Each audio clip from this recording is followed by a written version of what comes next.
Chapitre 10. Les maléfices de Madame Carmody. Deuxième nuit, dans le supermarché. La confrontation finale. C'était à mon tour de dormir, et je ne me rappelle absolument rien des 4 heures qui suivirent. Amanda m'a dit que j'ai beaucoup parlé et crié 1 ou 2 fois, mais je ne me souviens pas de mes rêves. Quand je m'éveillais, c'était l'après-midi. J'avais terriblement soif. Une partie des réserves de lait avait tourné, mais le reste était encore bon. J'en bus 1/4 de litre. Amanda s'approcha de l'endroit où nous étions, Billy, Madame Thurman et moi. Le vieil homme qui avait offert d'essayer de prendre le fusil à pompe dans le coffre de sa voiture était avec elle. Son nom me revint. Cornell. Ambrose Cornell. « Comment va, fiston ?» demanda-t-il. « Très bien. » Mais j'avais encore soif et j'étais migraineux. Surtout, j'avais peur. Je passai un bras derrière l'épaule de Billy et mon regard alla de Cornell à Amanda. « Alors, qu'est-ce qui se passe ?»« Monsieur Cornell s'inquiète au sujet de Madame Carmody, » dit Amanda. « Moi aussi. »« Billy, tu viens faire un tour avec moi ?» demanda Hattie. « Je veux pas. »« Allez, mon grand, » lui ordonnai-je, et il s'éloigna à contre-cœur. « Elle est en train de faire monter la mayonnaise, » dit Cornell. Il me regarda avec un air lugubre de vieillard. « Je crois que nous devons mettre le holà, par n'importe quel moyen à notre portée. »« Maintenant, » précisa Amanda, « elle a avec elle une bonne dizaine de personnes.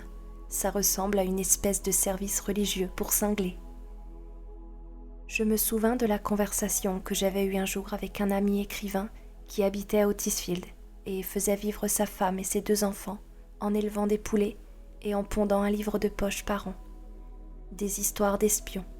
Nous parlions du succès croissant des livres traitant du surnaturel. Gault fit remarquer que dans les années 40, les revues d'horreur permettaient à peine de joindre les 2 bouts et que dans les années 50, elles étaient en pleine déconfiture.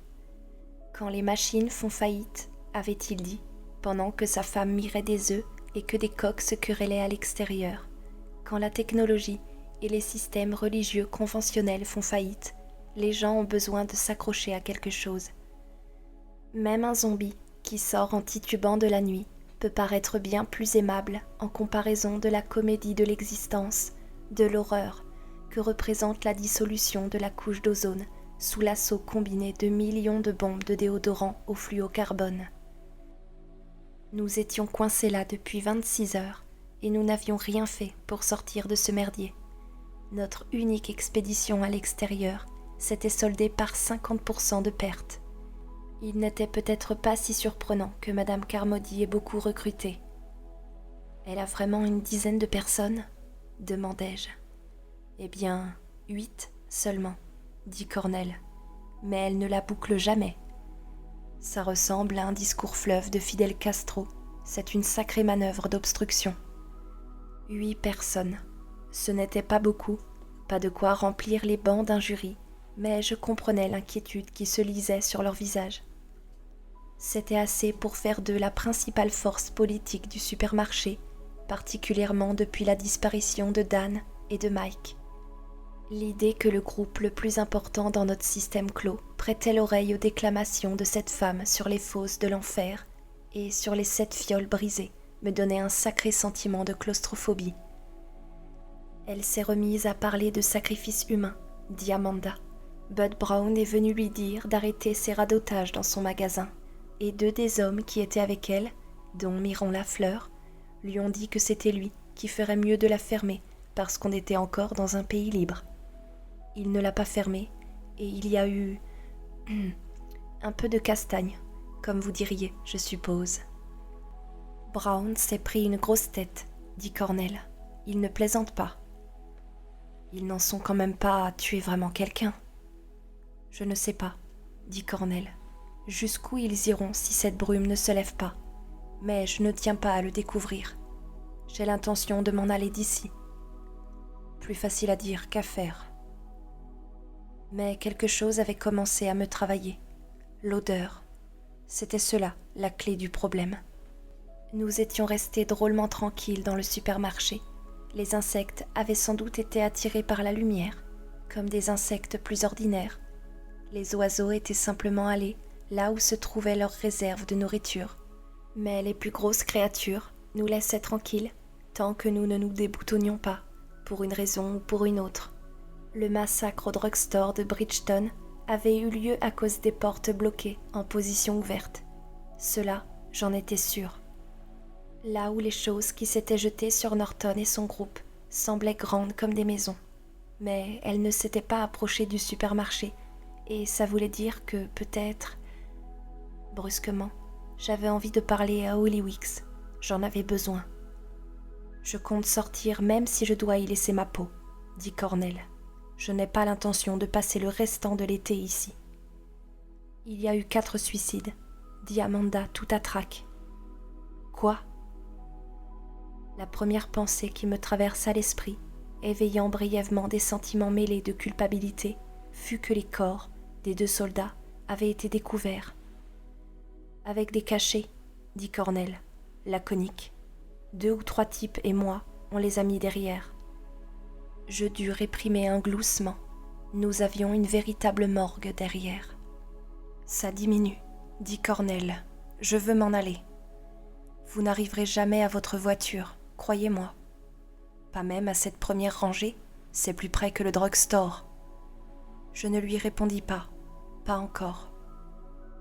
1 heure plus tard, je trouvais Holly en train de dévaliser le réfrigérateur à bière. Il buvait une bush. Son visage était impassible, mais il semblait aussi surveiller Madame Carmody. Apparemment, elle ne connaissait pas la fatigue, et elle était effectivement revenue sur le sujet des sacrifices humains, mais maintenant, personne ne lui disait de la fermer. Certains de ceux qui l'avaient fait la veille étaient à présent avec elle, ou du moins acceptaient de l'écouter, et les autres étaient vaincus par le nombre. « Elle va sans doute les persuader de passer à l'acte demain matin, » remarqua Holly. « Peut-être que non, mais si elle y arrive, à qui reviendra l'honneur ?» Bud Brown s'était opposé à elle, Amanda aussi. Il y avait l'homme qui l'avait frappée, et puis, bien sûr, moi. « Holly, dis-je, je crois qu'une demi-douzaine d'entre nous pourrait sortir d'ici. Je ne sais pas jusqu'où nous irons, mais je pense que nous pourrions au moins partir. » « Comment ?» Je le lui expliquai. C'était assez simple. Si nous arrivions à nous frayer un chemin jusqu'à ma Jeep et à nous y entasser, il ne sentirait pas d'odeur humaine, du moins tant que les glaces seraient remontées. Mais suppose qu'il soit attiré par d'autres odeurs, le pot d'échappement par exemple. Alors nous sommes cuits. Le mouvement d'une voiture dans le brouillard pourrait aussi les attirer, David. Je ne crois pas. Pas s'il n'y a pas d'odeur. Je crois vraiment que c'est le point crucial. Mais tu ne le sais pas? Non, je n'en suis pas sûre. Où aimerais-tu aller? En premier? Chez moi, chercher ma femme. David. Oui, vérifier, être sûr. Les choses là-dehors peuvent être partout, David. Elles peuvent très bien t'attraper à la seconde où tu quitteras ta Jeep pour mettre le pied dans la cour. Si c'est le cas, la Jeep sera à toi. Tout ce que je te demande, c'est de prendre soin de Billy du mieux que tu pourras, le plus longtemps que tu pourras. Holly termina sa bûche et laissa tomber la boîte vide dans le réfrigérateur où elle émit un tintement en rejoignant les autres boîtes vides. La crosse du pistolet du mari d'Amanda lui déformait la poche. « Vers le sud ?» demanda-t-il quand son regard croisa le mien. « Ouais, dis-je. Aller vers le sud pour essayer de sortir de la brume, essayer de toutes nos forces. Tu as beaucoup d'essence, presque le plein. Est-ce que tu as pensé qu'il sera peut-être impossible de sortir ? J'y avais songé. Supposons que ce qu'il trafiquait avec ce projet Pointe de Flèche ait fait passer toute la région dans une autre dimension, aussi aisément que vous ou moi retournons une chaussette. Ça m'a traversé l'esprit, mais la seule autre possibilité semble être d'attendre pour savoir à qui Madame Carmody attribuera la place d'honneur. Tu penses y aller aujourd'hui ? Non, c'est déjà l'après-midi. Et ces choses s'activent le soir. Je pensais partir demain, très tôt. Qui voudras-tu prendre ? Toi, moi et Billy, Hattie Thurman, Amanda Dumfries, le vieux Cornell et Madame Rappler. Bud Brown aussi peut-être. Ça fait 8. Mais Billy peut s'asseoir sur les genoux de quelqu'un et nous pouvons nous serrer. Il réfléchit un moment. Très bien, dit-il enfin. On essaiera. Tu en as parlé à quelqu'un d'autre ? Non, pas encore. À mon avis, tu devrais t'abstenir jusqu'à 4 heures demain matin. Je mettrai 2 sacs de provisions sous la caisse la plus près de la porte. Avec un peu de chance, nous nous glisserons dehors avant que quiconque s'en aperçoive. Son regard dériva de nouveau vers Madame Carmody. Si elle le savait, elle risquerait d'essayer de nous en empêcher. Tu crois ? Holly prit une autre bière. Je crois, oui. Cet après-midi-là, c'était hier après-midi, se déroula comme au ralenti. L'obscurité vint, faisant de nouveau virer la brume à cette lourde couleur de chrome. Ce qui restait du monde extérieur disparut dans le noir vers 20h30. Les insectes roses revinrent, puis les oiseaux qui s'abattaient sur les vitres et les prenaient dans leur bec. Quelque chose parfois rugissait dans le noir, et une fois, peu avant minuit, il y eut un long « Aouh » étiré, et les gens tournèrent vers l'obscurité des visages effrayés, interrogateurs. C'était le genre de bruit qu'en imagination on attribuait à l'alligator mâle au fond des marais. Les choses se déroulaient vraiment comme Miller l'avait prédit. Aux petites heures du jour, Madame Carmody avait fait encore une demi-douzaine de convertis. Parmi eux figurait M. McVeigh, qui l'écoutait, les bras croisés. Elle était totalement déchaînée. Elle ne paraissait pas avoir besoin de dormir. Son sermon, un flot continu d'horreur sorti tout droit des œuvres de Doré, de Bosch et de Jonathan Edwards, se poursuivait sans interruption, montant vers une sorte d'apogée orgastique. Ses ouailles s'étaient mises à murmurer avec elle, à se balancer inconsciemment, d'avant en arrière, comme des vrais croyants dans une réunion de retour à la foi. Leurs yeux étaient brillants et vides. Ils étaient sous son emprise. Vers 3 heures du matin, le sermon continuait sans trêve, et ceux qu'il n'intéressait pas s'étaient retirés dans le fond pour dormir un peu. Je vis Holly poser un sac de provisions sur une étagère sous la caisse la plus proche de la sortie. Une demi-heure plus tard, il plaçait un autre sac à côté du premier. Personne à part moi ne parut remarquer son manège. Billy, Amanda et Madame Thurman dormaient ensemble, près du rayon vide des surgelés. Je les rejoignis et plongeai dans un sommeil inquiet. À 4h15, à ma montre, Holly me réveilla. Cornell l'accompagnait, les yeux brillants derrière ses lunettes. « C'est le moment, David, » dit Holly. Une crispation nerveuse me poigna le ventre, puis disparut. Je secouai Amanda pour la réveiller. La question de ce qui risquait d'arriver dans la voiture, quand Amanda et Stéphanie s'y retrouveraient ensemble, passa dans mon esprit. Puis, elle s'effaça. Aujourd'hui, chaque chose en son temps, cela vaudrait mieux. Les remarquables yeux verts s'ouvrirent et rencontrèrent les miens. « David ? Nous allons tenter une sortie. Tu veux venir ? De quoi parles-tu ? » Je commençai à lui expliquer, puis réveillai Madame Thurman pour ne pas avoir à recommencer mes explications. « Ta théorie sur l'odeur, » dit Amanda. « Pour l'instant, c'est vraiment une pure hypothèse, n'est-ce pas ? » « Oui. »« Peu m'importe, » dit Hattie. Son visage était blanc, et bien qu'elle eût dormi, il y avait de larges taches décolorées sous ses yeux. Je ferais n'importe quoi. Je risquerais tout, rien que pour revoir le soleil. Rien que pour revoir le soleil. Un petit frisson me parcourut. Elle avait mis le doigt sur un point très proche du centre de mes propres terreurs, sur le sentiment d'une fatalité quasi inéluctable qui s'était emparé de moi dès que j'avais vu Norm tirer à l'extérieur par la porte des livraisons.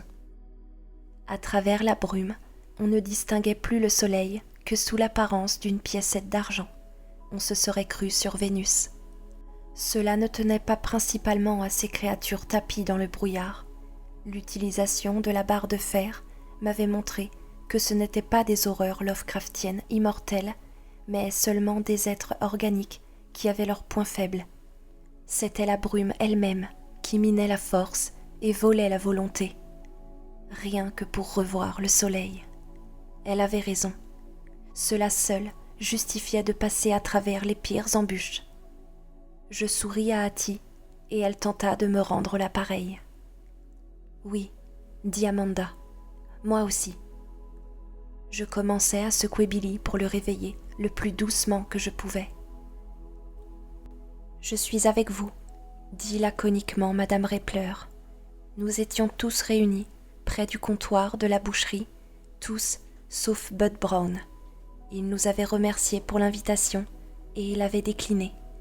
Il n'abandonnerait pas son poste au supermarché, avait-il dit, mais il avait ajouté sur un ton de voix remarquablement aimable qu'il ne blâmait pas au lit.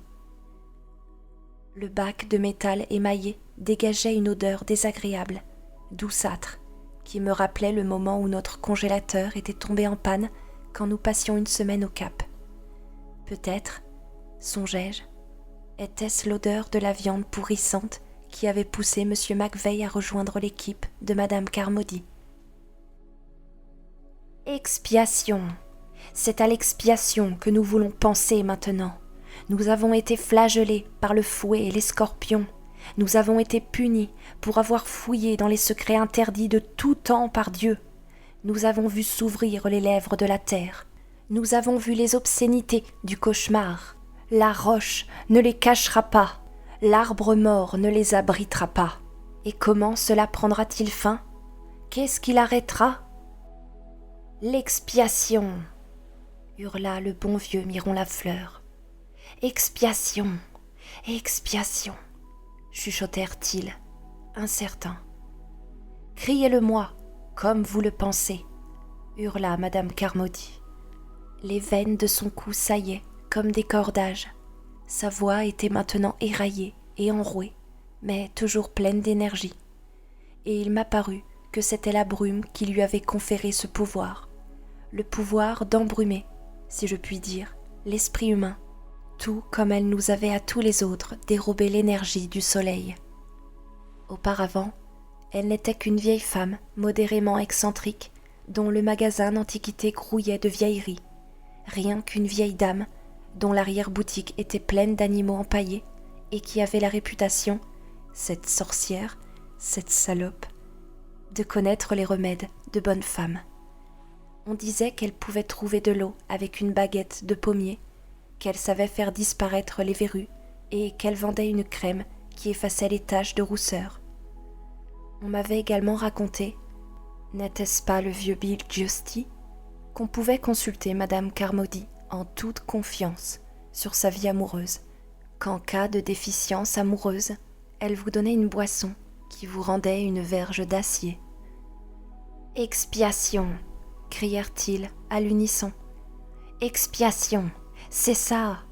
hurla-t-elle en délire. « C'est l'expiation qui chassera cette brume, l'expiation qui nous débarrassera de ces monstres et de ces abominations, l'expiation qui fera tomber les écailles de brume de nos yeux et qui nous fera voir. » Sa voix s'éraillait.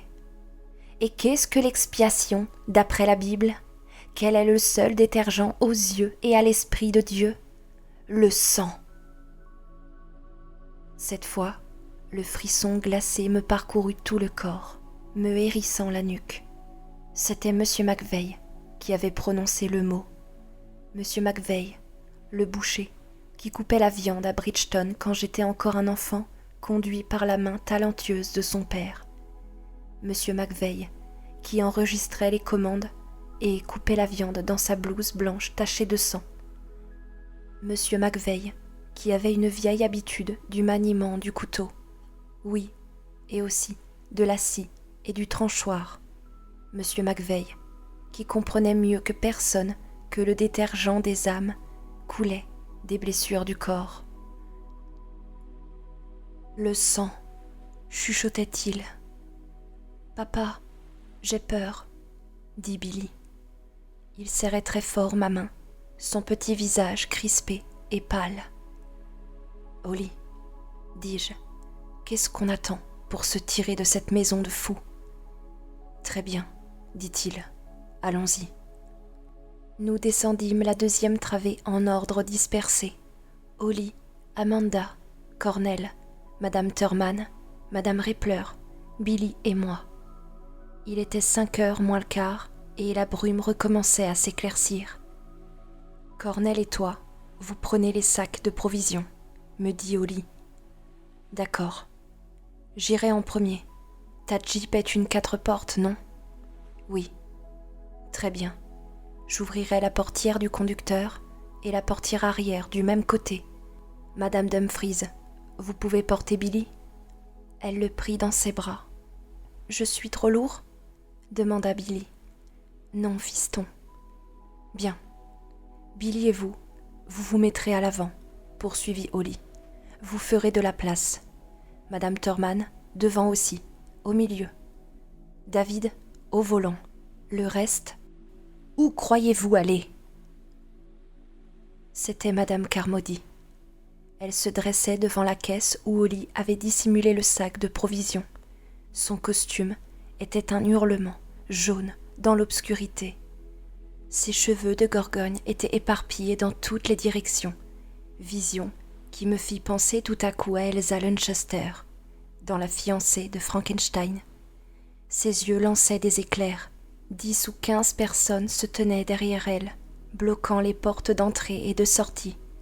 Ils avaient l'air de gens qui viennent d'avoir un accident de voiture, ou de voir un ovni, ou qui ont vu un arbre arracher ses racines et marcher. Billy se recroquevilla contre Amanda et cacha son visage dans son épaule. « Nous sortons, Madame Carmody, » dit Holly. Sa voix était curieusement aimable. « Écartez-vous, je vous prie. »« Vous ne pouvez pas sortir. Par là, c'est la mort. Vous ne le savez pas encore ? » ?»« Personne ne s'est mêlé de vos affaires, » dis-je. « Tout ce que nous demandons, c'est la réciproque. » Elle se pencha et, sans chercher, mit la main sur les sacs à provisions. Elle devait savoir depuis le début ce que nous tramions.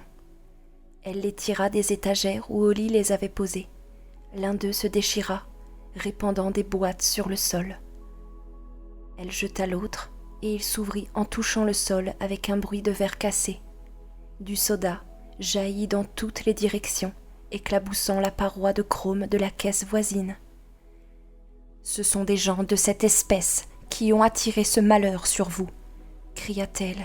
« Des gens qui ne se plient pas aux volontés du Tout-Puissant, des gens qui pêchent par orgueil, des gens arrogants, à la nuque raide.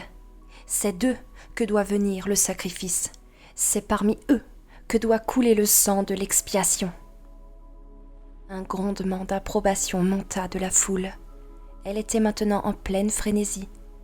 Des postillons jaillissaient de ses lèvres, tandis qu'elle criait à ceux qui s'étaient attroupés derrière elle. « C'est l'enfant qu'il nous faut. Attrapez-le. Prenez-le. C'est l'enfant qu'il nous faut. » Ils s'élancèrent, mirent la fleur en tête, les yeux emplis d'une allégresse aveugle. M. McVeigh le suivait de près, le visage impassible et vide. Amanda se jeta en arrière, en serrant Billy plus fort. Il la tenait par le cou. Elle me lança un regard terrifié. « David, qu'est-ce que je... »« Prenez-les tous les deux !» hurla Madame Carmody. « Prenez aussi sa putain !» Elle était une vision d'apocalypse joyeuse en jaune et noir. Son sac était toujours sous son bras. Elle se mit à sauter sur place. « Prenez l'enfant, prenez la pute, prenez-les tous les deux, prenez-les tous, prenez !» Une seule détonation, sèche, retentit. Tout se figea, comme dans une classe d'enfants espiègles quand le maître vient d'entrer en claquant la porte. Miron Lafleur et M. McVeigh s'immobilisèrent là où ils étaient, à 10 pas en avant. Miron jeta un regard incertain au boucher. Celui-ci ne lui rendit pas son regard et ne parut pas même s'apercevoir que la fleur était là. Monsieur McVeigh avait un air que j'avais déjà vu trop souvent depuis 2 jours sur le visage d'autres personnes. Il était parti, son esprit avait décroché. Myron recula, fixant sur Hollywick des yeux écarquillés, terrorisé. Sa retraite se transforma en fuite.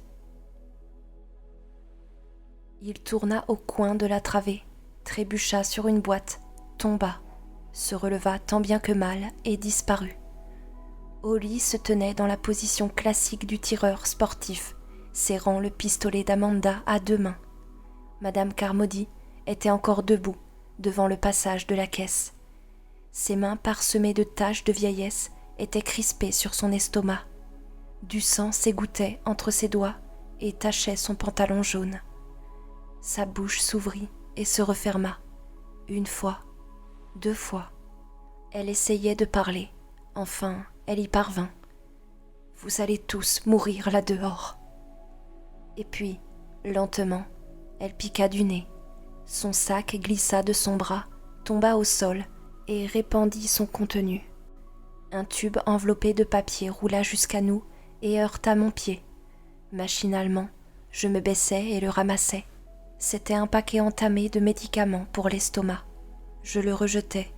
Je ne voulais pas toucher quoi que ce soit qui lui ait appartenu. La secte battait en retraite. Son cercle se défaisait, ayant perdu son centre. Tous gardaient leurs yeux fixés sur la silhouette tombée à terre et le sang noir qui se répandait sous son corps. « Vous l'avez assassiné !» cria quelqu'un avec terreur et colère. Mais personne ne fit remarquer qu'elle s'apprêtait à infliger le même sort à mon fils. Holly était toujours figée, dans la position du tireur debout, mais maintenant, ses lèvres tremblaient. Je le touchais doucement. « Holly, allons-y, et merci. »« Je l'ai tué, » dit-il d'une voix cassée. « Bon Dieu, je l'ai vraiment tué. »« Oui, c'est pour ça que je te remercie. Maintenant, allons-y. » Nous nous remîmes en mouvement. Comme je n'avais plus de sac à provisions à transporter, grâce à Madame Carmody, je pus prendre Billy. Nous marquâmes un arrêt à la porte, et d'une voix basse, tendue, Holly dit « Je ne l'aurais pas tué, David. Pas s'il y avait eu un autre moyen. »« Oui. Tu me crois ? » ?»« Bien sûr. Alors, allons-y. » Nous sortîmes.